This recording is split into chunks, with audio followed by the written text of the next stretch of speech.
সরকার পরিবর্তনের পর যে কটি খাতে পরিবর্তন এসছে ভালো কিংবা মন্দ, তার মধ্যে সবচেয়ে বোধহয় বাজে প্রভাব পড়েছে বিশ্ববিদ্যালয় ভর্তি পরীক্ষাতে।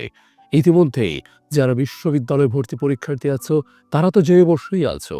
এমনকি আরো অনেকেরই যে ব্যাপারটি জানা দরকার, আমাদের গুচ্ছ বিশ্ববিদ্যালয় ভর্তি পরীক্ষা ভাঙতে চলেছে।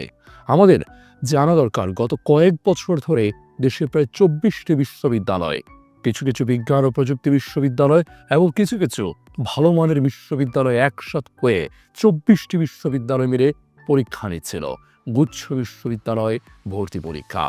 একটি পরীক্ষার মাধ্যমে 24টি বিশ্ববিদ্যালয়ের ভর্তি পরীক্ষা হয়ে যাচ্ছিল এবং একই সিলেবাস, একই প্রশ্নপত্র কাঠামোর মাধ্যমে সবাই শিক্ষার্থী বেছে নিতে পারছিল।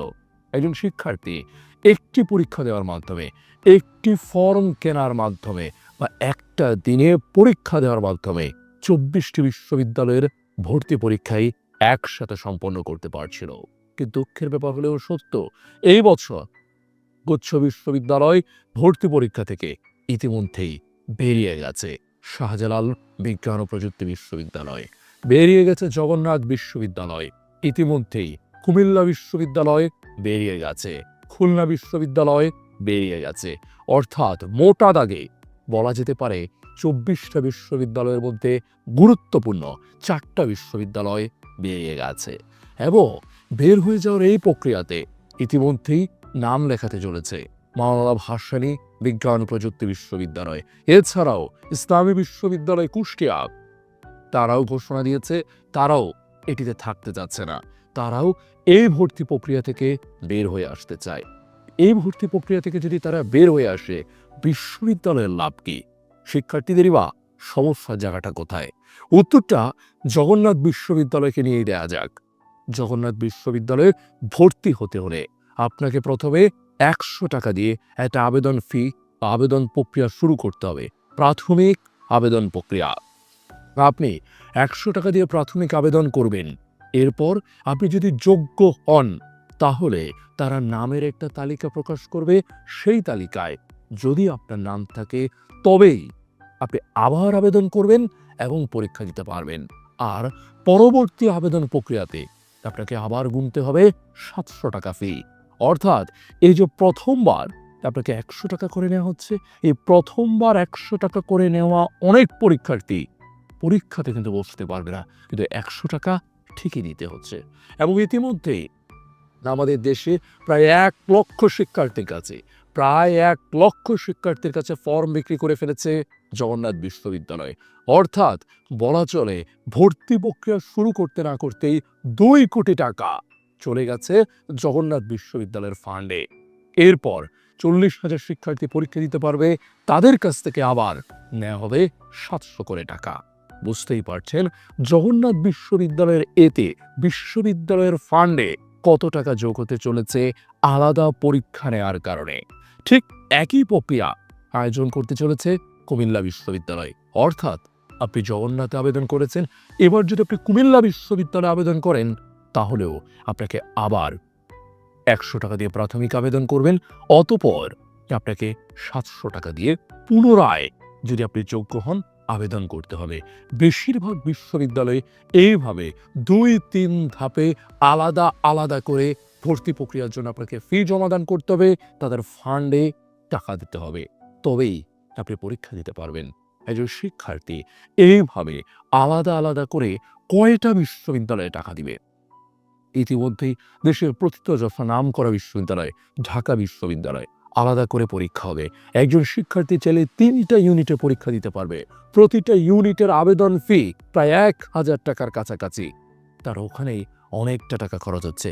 তারপর রাজশাহী বিশ্ববিদ্যালয় আলাদা করে পরীক্ষা হবে, চট্টগ্রাম বিশ্ববিদ্যালয় আলাদা করে পরীক্ষা হবে, এর পাশাপাশি জাহাঙ্গীরনগর বিশ্ববিদ্যালয় আলাদা করে পরীক্ষা হবে। ইতিমধ্যেই Bangladesh university of professionals BUP আলাদা করে পরীক্ষা নিয়ে নিয়েছে। 5টা বিশ্ববিদ্যালয়, প্রত্যেকটাতে গড়ে গড়ে সে যদি 2,000 টাকা করেও খরচ করে, তার শুধু ফর্ম কিনতে এবং এসে পরীক্ষা দিতেই 10,000 টাকা খরচ। এরপর গুচ্ছটা যদি একসাথে থাকতো, বাকি বিশ্ববিদ্যালয়গুলো তবুও একসাথে একজন শিক্ষার্থী সম্পন্ন করতে পারত। একটা ফর্ম কিনে একবারে সম্পন্ন করতে পারত, সেই পথটাও আর খোলা রাখছে না এই বিশ্ববিদ্যালয়গুলো। শুধুমাত্র তাদের ফান্ডে টাকা যাবে, বিশ্ববিদ্যালয়ের যে আর্থিক জায়গাটুকু সেটা শক্তিশালী হবে। আর এই জন্য বিশ্ববিদ্যালয়ে ভর্তি ইচ্ছুক সে শিক্ষার্থীদের কথা একবারও হচ্ছে না কোনো বিশ্ববিদ্যালয়। কোনো আন্দোলন নেই এ বিষয়ে। আমাদের একজন সমন্বয়ক দু একবার বলেছেন, এরপর তিনিও নিশ্চুপ, নিরুত্তর। বিশ্ববিদ্যালয়গুলো বারবার বলছে আমরা বসবো বসবো বসবো, বসার পর কি হবে সেটার কোনো উত্তর নেই। শুধু আমরা শুনে যাচ্ছি একটার পর একটা বিশ্ববিদ্যালয় বের হয়ে আসছে আর নতুন করে ভর্তির তারিখ ঘোষণা করছে।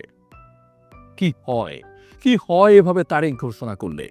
আপনাদেরকে জানিয়ে রাখা ভালো, আমাদের দেশে মেয়েদের, নারীদের অবৈতনিক নারী শিক্ষা প্রথম থেকে দ্বাদশ শ্রেণী পর্যন্ত বিনা বেতনে মেয়েরা পড়তে পারে সরকারি স্কুলে। অনেক ছেলে বৃত্তি টিত্তি পেয়ে পড়তে পারে সরকারি স্কুল, সরকারি কলেজে। কিন্তু এরপর যদি পাবলিক বিশ্ববিদ্যালয়গুলোতে না টেকে, তাহলে তাদের পড়ালেখাটাই বন্ধ হয়ে যায়। অনেক ছেলে মেয়ে পড়ালেখা করতে না পেরে অনেক মেয়ের বিয়ে হয়ে যাবে, অনেক ছেলে বিদেশে শ্রমিক হিসাবে কাজ করতে যাবে, আর অনেক ছেলের পড়ালেখা ওখানেই ইস্তফা হয়ে যাবে। আর এর পেছনে দায়ী থাকবে বিশ্ববিদ্যালয়গুলো। কারণ প্রত্যেকটা বিশ্ববিদ্যালয় যদি আলাদা আলাদা পরীক্ষা নেয়, আলাদা আলাদা প্রশ্নপত্রের প্যাটার্ন, আলাদা আলাদা প্রশ্ন প্রক্রিয়া, আলাদা আলাদা করে কোন বিষয়টা পড়তে হবে সেটাই তারা বুঝতে পারে না। আর আলাদা আলাদা জায়গায় আলাদা আলাদা ভাবে গিয়ে তাকে পরীক্ষা দিতে হবে। একই দিনে যদি দুইটা বিশ্ববিদ্যালয়ের পরীক্ষা পড়ে, তাহলে ফোনটাতে সে পরীক্ষা দিবে। এবং প্রত্যেকটা বিশ্ববিদ্যালয়ে আলাদা আলাদা করে ফর্ম কেনার মতো টাকা কতজন শিক্ষার্থীর হবে প্রশ্ন। আর এই প্রশ্নগুলোর একটারও কোনো উত্তর নেই। শুধু বিশ্ববিদ্যালয়গুলো আছে আলাদা করে পরীক্ষা নেওয়া, আলাদা করে ফর্ম বিক্রি করা, আলাদা করে নিজ বিশ্ববিদ্যালয়ের ফান্ডে টাকা জোগাড় করা, এই প্রক্রিয়ার মধ্যে তার প্রতিবাদ করার কোনো ভাষাও নেই। এই ছেলেমেয়েগুলো এবছরের পরীক্ষার্থীগুলো ঠিকভাবে এইচএসসি পরীক্ষাটা দিতে পারেনি। এইচএসসি পরীক্ষা না দেওয়ার পর এখন ঠিকভাবে বিশ্ববিদ্যালয় ভর্তি প্রক্রিয়াতে তারা অংশগ্রহণ করতে পারবে কিনা সেটিও এখন প্রশ্নের সম্মুখীন। খুব ভালোভাবেই বোঝা যাচ্ছে এই যে জগন্নাথ বিশ্ববিদ্যালয় আলাদা করে পরীক্ষা নিচ্ছে, মাত্র 40,000 শিক্ষার্থী অংশ নিতে পারবে, বাকিরা বঞ্চিত হবে।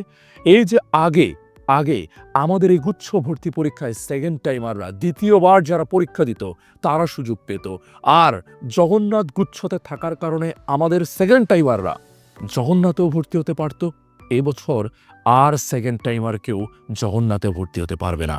দরজা বন্ধ, সেকেন্ড টাইমারদের জন্য আরেকটা দরজা বন্ধ হয়ে গেল। তাহলে দ্বিতীয়বার যে ছেলেগুলো পরীক্ষা দিচ্ছে তারা বঞ্চিত হলো। এভাবে কতজন শিক্ষার্থী বঞ্চিত হবে, কতভাবে শিক্ষার্থীদেরকে বাজে পরিস্থিতির সম্মুখীন করা হবে। প্রশ্ন হচ্ছে, তারপরও কেউ কিছু বলছে না কেন? কেউ কিছু বলছে না, শিক্ষার্থীরা মুখ বুজে সহ্য করে যাচ্ছে। আর এভাবেই আমাদের শিক্ষা ব্যবস্থা এগোনোর নামে বারে বারে পিছিয়ে যাচ্ছে।